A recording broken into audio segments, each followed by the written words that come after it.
hnitina.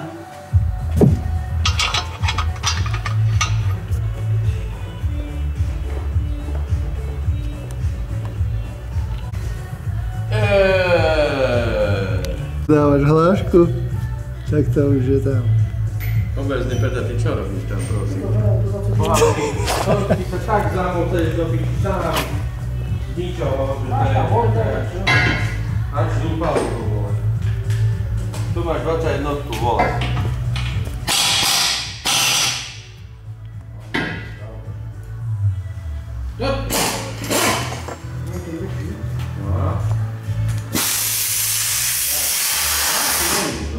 Máš tu ohu? No to je nič.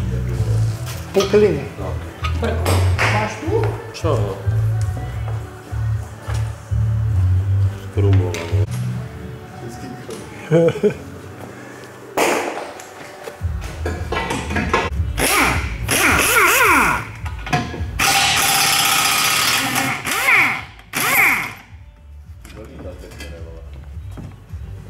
No to ma prekvapilo, to som nečakal, že sú domrdané struny. Ja si zober 16 povoľ vrch, permonom. 16 je tu už pripravená. Bola tu. Tento budeš krapkať trochu. Ja chcem otočiť už, nohy tak ako bol. Vyhnite. Geci. No na čo ho látkáš? Vymeň to, prosím ťa. Ty si ako v servise robil? 84 000 kilometrov. No tak takto vyzerá po 84 000 kilometroch zadná struna, čiže to je pravá a ľavá. Toto je konkrétne ľavá struna. Jedna bola odtrhnutá čiastočne a táto je zlomená na dvakrát. Tak toto vyzerá. A potom, že by to auto tak sa nesprával na ceste, tak ako nakopnutý bík. Podivuhodne. Podivuhodne, no tak sa nečudujte, že sa vám to môže stať. A nevyzerá tá struna, že by bola nejak načatá niekde, ale to je asi dosť slabá výroba. Toto teraz môžeme ešte predať ako športový podvozok. No, teraz sa to môže odpíliť a môže to ešte ísť na niekomu to ešte môže káričku, alebo na poslúžiť. fúrik, môže deťom na piesok, môže sa odrážať z toho. Tam zabije dve latky na to, tak môže skákať do piesok. Na koníku hojda, co vieš? Hio moto. A tak to vyzerá, pravá strana, čiže táto zlízla kus menej, ale predsa. A jasne to vidíte, že úlomok je čiastočný, čiže jeden závid skoro. Ale preto to tak... Tamto ani nerobil taký extrém na tejto strane, to až tak nebolo, a na tej druhej strane tam to bolo normálne, to skákalo koleso normálne, keď si doľava odbočoval.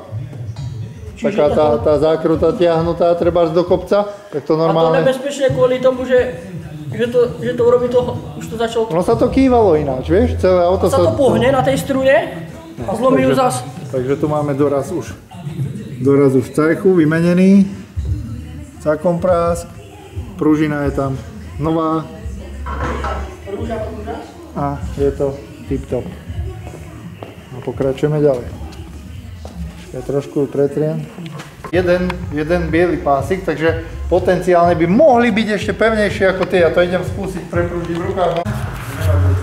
A vidíš, a povieš, že nové auto, kokot koňov, vole.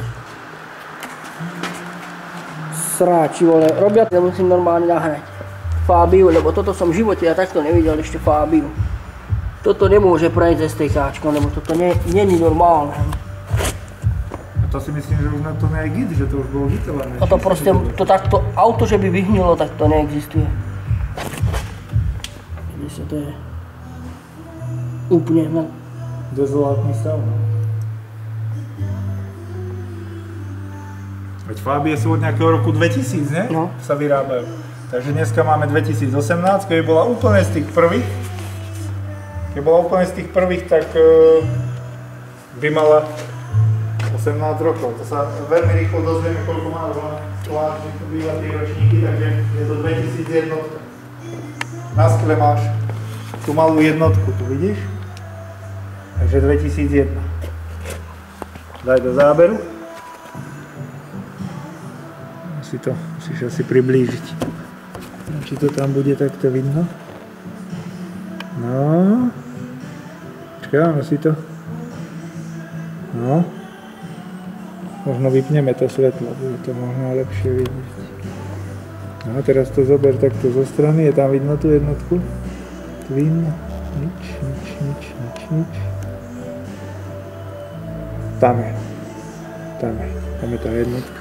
Ty kokos, ale toto je extrémne. Ešte aj strecha je hrdzavá.